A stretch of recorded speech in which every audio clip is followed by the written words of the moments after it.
We're glad for everybody that's here this morning. Tomorrow, you know what tomorrow means for me? Vacation is over. But I need to go back to work so I can rest, so I guess that's good. But it's been nice not having to go to work the last couple weeks and just work at the house.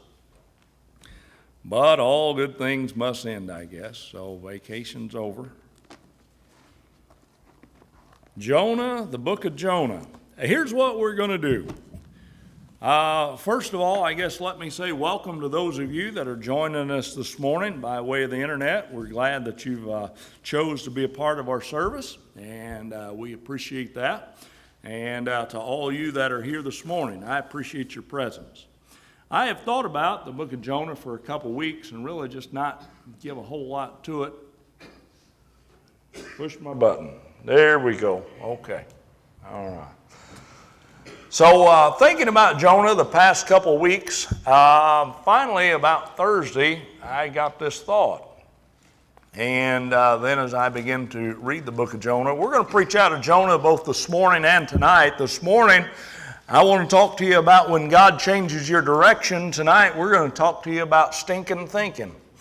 Because Jonah, while he definitely is one of the minor prophets, and there were some great things he did here, Jonah had a little bit of a thinking problem, and his attitude just wasn't always where it needed to be.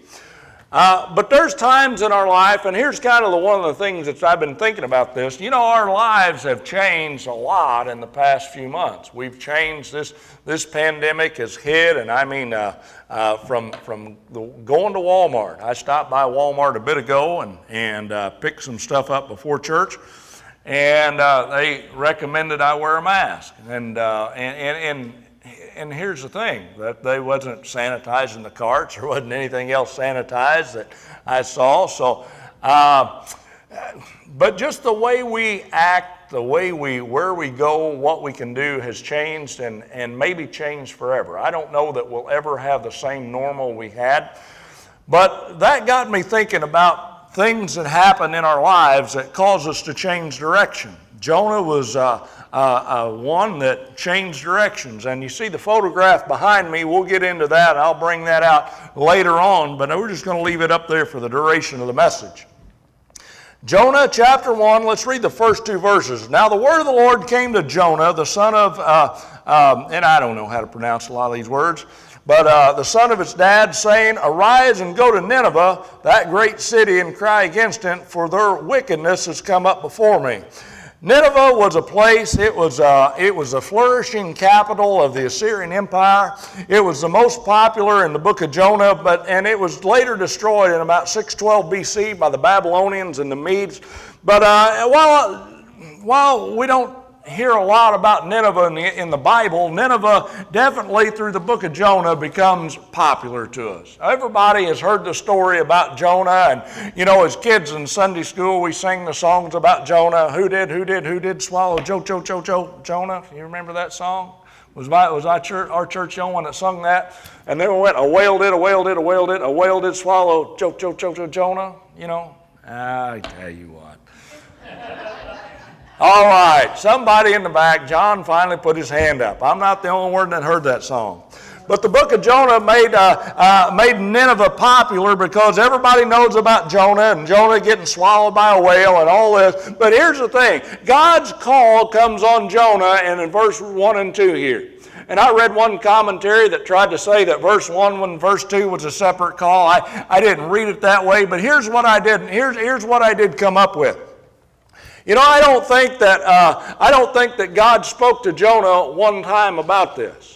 I think this is something God probably spoke to Jonah multiple times about. I think God probably spoke to Jonah and said, hey, Jonah, I want you to go down to Nineveh and I want you to preach and I want you to go down there because those people down there need to repent and they need to hear the word of God. And I tell you what, I really, and this is my personal experience, and I'm going to say probably all of you can testify to this as well. God, unless we just move the first time He speaks, God generally says something to us more than once. I'll never forget when I went to pastor Plainview. I was working at Fender Mender at the time, and when I was there working one day, and Bob Sutton stopped in. And I didn't know Bob from Adam. I had never met Bob in my life. I had never been to Plainview, didn't know where Plainview was, and Bob stopped in and said, "We want to know if you're interested in being our pastor." And I said, "No." And I just never give it any more thought at that point. Bob and I, we talked a minute. Bob went on his way. I went on my way. And for whatever reason, this name called Plainview, a place I had never been before, I could not get it off my mind. Finally, it wasn't very long, and I called and got a hold of Bob's dad, James, and long story short, I went to Plainview. I'll give you another example. When I come and preached here last year for the first time, Chuck said something about, would you be interested in pastoring here? And I really just didn't know. I didn't know with my job and stuff how things would go. But after I left here that morning, I could not get Cherry Street Church off my mind. Matter of fact, I don't know if I shared this or not, but I went and took part of a ordination service for a friend of mine that was being ordained as a deacon. And when I was there at that church, and they was talking about the service and everything that a deacon ought to do, that whole service, everything in it, God kept speaking to me that I was to go to Cherry Street. And I was the pastor, and I was not there for a service to ordain ministers. I was not there for the whole service was geared toward ordination of those deacons that night. But for me, what God kept saying was that I was to come here as your pastor. So I said that to say this: God generally speaks to us multiple times until we listen. And it's kind of like having children. All of us that's had children, you know this. Very rarely do you tell your kids to do something once and then go do it. Go clean your room. Go clean your room. Go clean your room. Go clean your room. And you sound like a broken record over and over and over. Well, the sad thing is, a lot of times we as Christian people, we treat God the same way. Hannah, Dad's looking at you. Do you ever get told to clean your room? A lot. See, there you go. See, if you would listen, he wouldn't have to say it so often. But a lot of times, we as Christians, that's exactly the way we act. We act a little bit childish. When God speaks to us, we want to do what we want to do. When it's time for, my granddaughter, I love her to death. And one of the things about Allie is one more time. How many times as a parent or a grandparent or somebody have you heard that? Oh, honey, it's time to get out. Oh, one more time. One more time. We was in the pool yesterday, and I become a human surfboard. I'd go down on the bottom, and she'd stand on me, and I'd move across. And finally, I told her, I said, I've been down on my back. We got to quit. One more time. One more time. One more time. Jonah was very childish in his response to God, so much so that, one of the things I've preached on here, I've preached messages about the body of Christ, and I've preached messages on us all being a part of what God's got going on here. God has a plan and a purpose for everyone. And I'm going to go out on a limb here, and I'm going to say there were people that are both here listening to me this morning, and there are people that will be listening to me by way of Facebook and YouTube. And here is what's happening in their life. God has spoke to them. God has asked them to do things, and still yet they've not done it. Just like Jonah, there are people running from what God has called them to do. If you look in Jonah chapter 1 and verse 3, but Jonah rose up and fled into Tarshish from the presence of the Lord, and went down to Joppa, and he found a ship going to Tarshish, so he paid a fare, therefore, and went down into it to go with them unto Tarshish from the presence of the Lord. There are a lot of people today that are running from what God has called them to do. Some they are taking, and let me say this, some are taking very deliberate steps to go in the opposite direction God has called them to go. Jonah took some very deliberate steps to go away from where God had told him to go. He goes down to Joppa, he buys a ticket to get on a boat, and he's going to sail down to Tarshish because Jonah did not want to go and do what God had called him to do. And I understand that. I understand that very well. Sometimes things happen in our lives that cause us to want to run from God. Sometimes we're ashamed. Sometimes we're afraid. Sometimes, and we could go on and on and on. A time in my life when there was a bad marriage and a divorce, it kept me from preaching the gospel. Even though God had called me and I had preached for many years, it was an embarrassment to me, and I'll never forget going to church time and time again. People would ask me about preaching, and I always had the same excuse. I always said, I'm just a has-been. I'm just a has-been. My time has come and gone. And one church specifically, I went to this church, and there was a deacon there. He had asked me about preaching, and asked me about preaching, asked me about preaching. And one day he just asking me about preaching, and I'm telling you, it just grieved me within. And I thought, I just wish he would just shut up. I was running from God. And it was uncomfortable when somebody asked me about it. It was uncomfortable if I got to the point that I was confronted with it. And let me tell you something. You know, I had taken some deliberate steps not to be where God had called me to be. For me, it was just somebody to ask. I'd just say no. Hey, you come preach for us? No.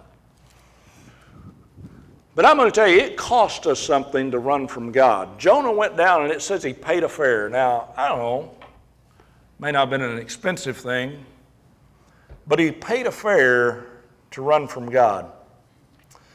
You know, not only does it take us deliberate action on our part, but it costs us something when we run from God. One of the things it cost us is it cost us sometimes a lot of peace. For me, in that time in my life when I wasn't doing what God had called me to do, it was oftentimes people would ask me and they would remind me, and I would be grieved within myself, and there would be just a conviction in my heart that, I was just uncomfortable.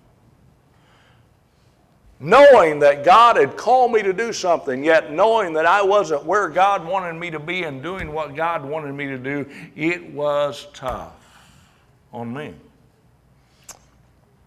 It costs us something when we run from God. I'll tell you what else it costs us. Sometimes it costs us peace. I tell you, in doing what God has called us to do and being what God has called us to be, there is a peace and a contentment that comes from God and being in God's presence, that's the only place you'll ever find it. Paul, this great man of God who writes 2/3 of the New Testament, from a jail cell writes these words, I have learned in whatsoever state I am in, therewith to be content. Contentment. There are a lot of people today that they are not content in their life.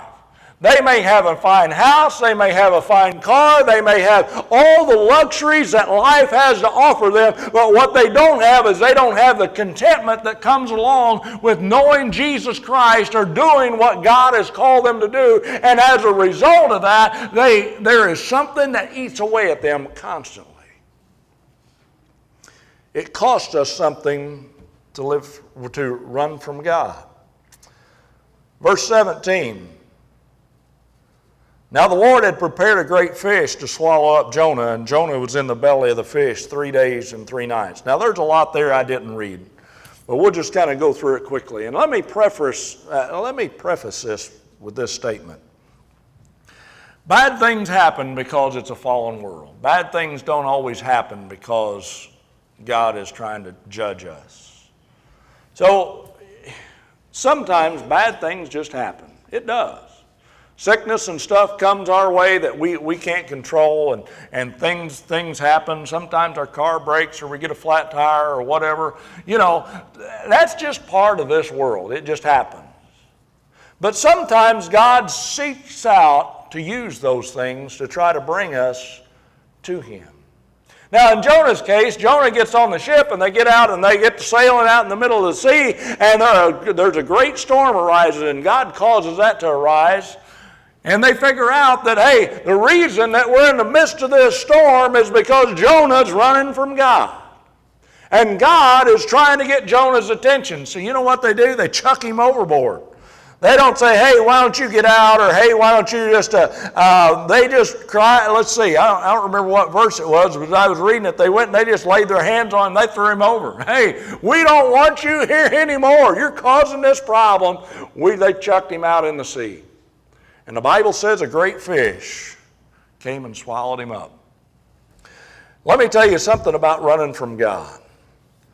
Running from God sometimes can be a whale of a time. Running from God sometimes can be a whale of a time. And you can say, well, you think a whale of a time being good or a whale of a time being bad? In Jonah's case, it probably wasn't a good thing.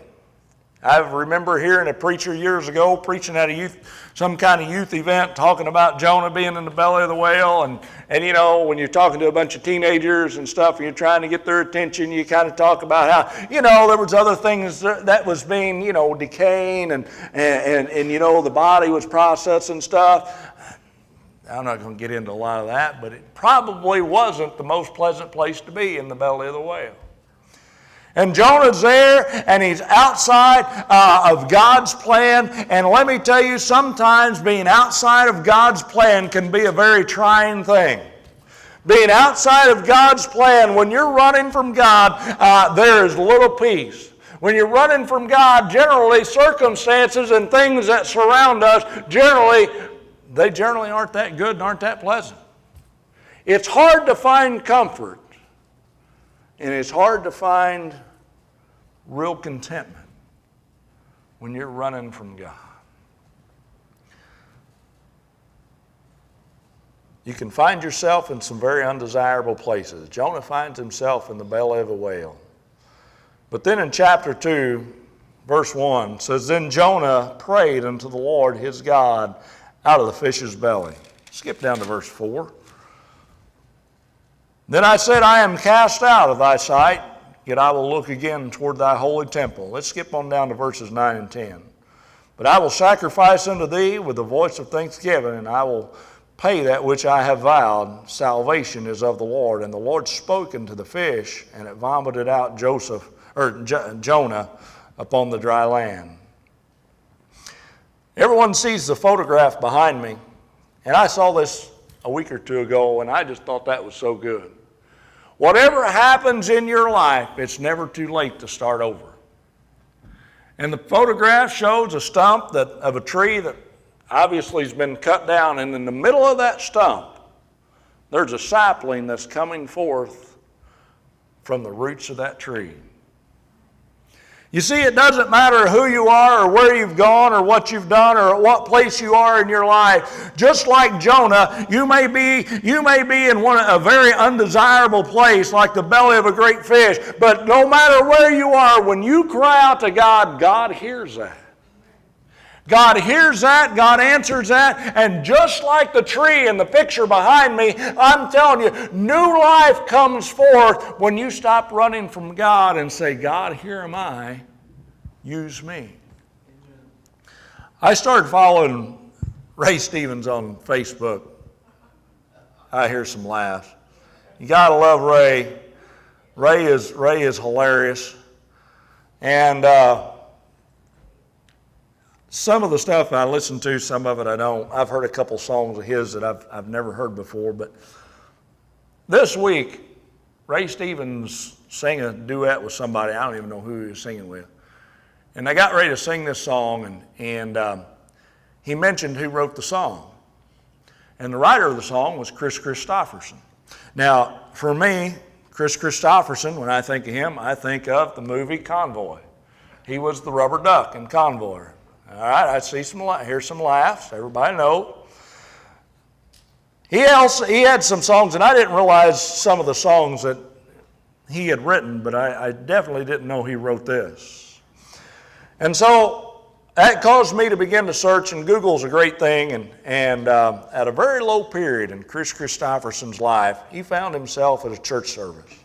And the preacher was preaching that day, and he had everybody bow their head and close their eyes, and he said, if anybody here needs Jesus Christ and needs to turn their life around, and I watched him give this testimony, and here's the thing, on YouTube it showed this testimony of him, And he's on stage with some other country singers, and I don't think he was really prepared for the question, but they asked him, said, well, how did this song come about? And he just begins to unashamedly share how this song was written. He said, I was at this church service. He said, I was at a low point in my life.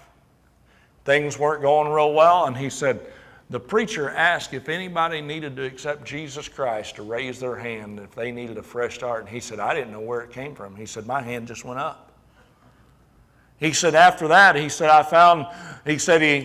gave the invitation. He said, I found myself walking forward. And he said, I was there at the altar. And he said, the preacher asked him, he said, are you ready to give your life to Jesus Christ and be saved?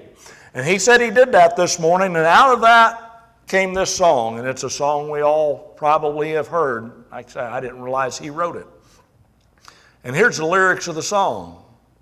Why me, Lord? What have I ever done to deserve even one of the pleasures I've known? Tell me, Lord, what did I ever do that was worth loving you or the kindness you've shown? Lord, help me, Jesus. I've wasted it, so help me, Jesus. I know what I am. Now that I know that I needed you so, help me, Jesus. My soul's in your hand.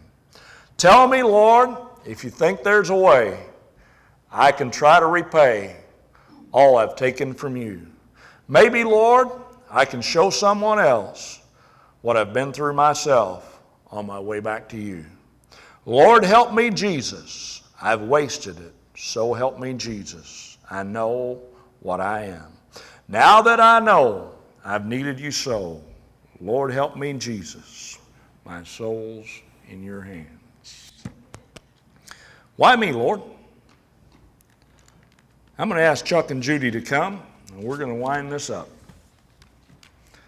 This morning, you're listening, whether you're here or you're listening by way of the internet, I don't believe it's an accident.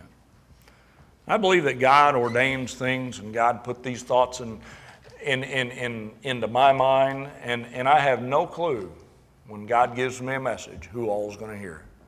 I don't know who's going to be here. I have no clue who's going to be listening by way of the internet. But here's what I do know. I do know that God spoke this message to me for somebody. That God is trying to reach somebody this morning, and I believe that with all my heart. So if you're here this morning, or you're listening by way of the internet, and God's speaking to you, it's as simple as that little song that Chris Christopherson wrote. Why me, Lord? What have I ever done to deserve even one? I don't deserve God's grace. I don't deserve God's blessing. I can't earn it. Yet when I cry out to God and I say, Lord, help me, Jesus, I've wasted it, so help me, Jesus. My soul's in your hand. When I do that, God's the one that does the heavy lifting. Jesus Christ died on the cross and paid the price for my sin, that a price that I could not pay. And when I get to the point in my life where I say, Lord, just help me, Jesus. Forgive me and cleanse me of all my unrighteousness. God does all the heavy lifting to wipe all those sins away.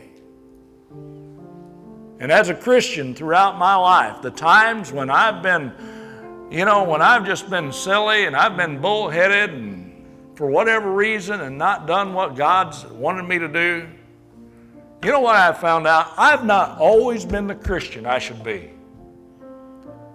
But He's always been the God He promised He'd be. He's always been there to pick me up, to point me in the right direction, to forgive me for where I failed, and keep me going on. So if you're listening this morning, either in this place or by way of the internet, I encourage you, cry out to Jesus. If you've been running, it's time to stop running. It's time to allow God to move into your life. We thank you for joining us this morning by way of the internet. God bless you is our prayer.